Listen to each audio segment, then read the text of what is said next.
Assalamualaikum warahmatullahi wabarakatuh. Perkenalkan, nama saya Muhammad Jafi Revo Aeronik dengan nomor induk mahasiswa 1901020005.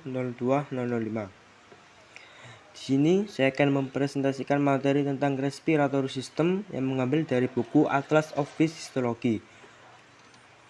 Materi ini merupakan salah satu tugas dari mata kuliah Histologi Organisme Akuatik yang diampu oleh Dr. Fadia SPI MSI. Sebagai pendahuluan, dikutip dari buku yang berjudul Ringkasan Pengetahuan karangan Rahmat pada tahun 2016, alat pernapasan ikan adalah insang yang berjumlah 4 pasang terletak pada samping kiri dan kanan kepala yang dililingi oleh tutup insang. Ikan bernapas melalui mulutnya dengan bantuan air, kemudian air dialirkan menuju insang yang kemudian disaring oleh insang. Ikan bernapas menggunakan insang dari mulutnya. Itulah alasan kenapa ikan selalu membuka dan menutup mulutnya yang bertujuan untuk proses inspirasi atau respirasi udara masuk dalam tubuh dan ekspirasi udara keluar dalam tubuh. Oksigen yang dibawa bersama air kemudian dialirkan menuju insang. Saat melakukan pernafasan, tutup insang juga membuka dan menutup. Pada saat fase inspirasi, mulut membuka yang membawa air masuk ke dalam mulut, tutup insang akan menutup. Oksigen akan diserap oleh kapiler-kapiler darah pada lembaran-lembaran ipis insang. Kemudian kapiler-kapiler tersebut mengangkut oksigen yang dibawa menuju jaringan-jaringan yang membutuhkan. Kebanyakan teleos menggunakan insang sebagai permukaan pernafasan utama, meskipun pernafasan aksesoris juga terjadi, misalnya kulit, faring, dan vertikula bukal usus. Terutama di spesies tersebut beradaptasi untuk menghabiskan waktu mereka hidup dari air.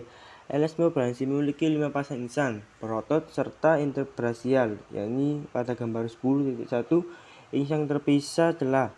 Setiap septum memiliki kelengkungan branchial, insang sinar, satu pembuluh darah efferent, dan pembuluh darah efferent berpasangan. Chondrichthyes memiliki spirakel celah insang vestigial tepat di belakang mata dan dalam hubungannya dengan rongga insang.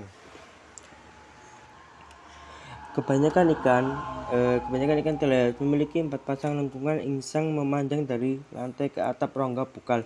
Masing-masing dari 4 pasangan didukung oleh kerangka tulang rawan dan atau tulang dengan penculik dan aduktor lurik terkait otot memfasilitasi gerakan insang ke posisi pernafasan yang menguntungkan. Insang ditutupi dan dililingi oleh operculum, yakni terlihat pada gambar 10.17 dan 10.18. Berbeda dengan Chondrichthyes, septa teleos sangat berkurang. Lamela bebas dan pengenal ini menyediakan permukaan pernafasan yang lebih besar. Setiap lengkungan insang mengandung sejumlah filamen insang atau holobranchi yang masing-masing terdiri dari 2 bagian, yang disebut hemibranchi. Setiap hemibranch memiliki banyak subdivisi halus yang disebut insang lamela, yang terlihat pada gambar 10.2 hingga 12. Tujuan dari struktur ini adalah untuk menyediakan permukaan yang besar, area yang mendukung pernafasan dan ekskresi, kemudian efisiensi pertukaran yang dalam kasus oksigen kira-kira 50 hingga 80%. Sebagian besar merupakan fungsi dari pertukaran arus balik antara darah dan air. Filamen insang memiliki penopang tulang rawan sentral, arterial afferent, dan afferent, serta pembuluh darah anastomosis lainnya dari genus Venus centralis. Mereka ditutupi dengan epitel tipis bersebelahan dengan penutup lengkung insang dan mukosa mulut dari rongga bukal. Setiap lamela paling baik dianggap sebagai sulbung tipis sel yang terletak di membran basal. Dua permukaannya adalah didukung oleh sel pilar. Ruang antar pilar sel yang disebut lacuna menghubungkan arterial afferent dan efferent. Sel pilar kontraktil mengontrol diameter lakunar sehingga mengatur dalam mengalir.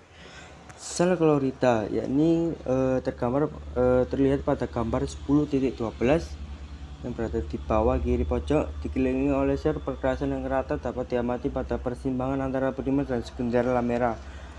Sel-sel mukus yang terletak pada gambar 10.9 hingga 10.11 adalah ciri yang menonjol dari epitel insang. Pentingnya biologis dari antar muka yang kaya lendir antara ikan dan lingkungan berair tentang fungsi yang beragam seperti ion regulasi, perlindungan mekanis, imunologis, sel-sel lain yang ditemukan dalam interstisium filamen termasuk melanosit, limfosit, makrofag, dan sel neutrofitel. Permukaan bagian dalam lengkungan insang membawa satu atau lebih deretan jaringan kaku yang disebut penggaruk insang. Mereka berfungsi untuk menyortir dan mengumpulkan partikulat bahan makanan dan untuk memposisikan makanan yang lebih besar sebelum makanan masuk ke kerongkongan kemudian masuk ke dalam lambung ataupun usus. Berikut adalah gambar 10.12 dan juga gambar 10.9. Penggaruk cenderung panjang, ramping, dan padat berisi ikan plankton dan pengumpan partikel. Contohnya seperti ikan teri, hiring, alifif, dan skorpion tertentu.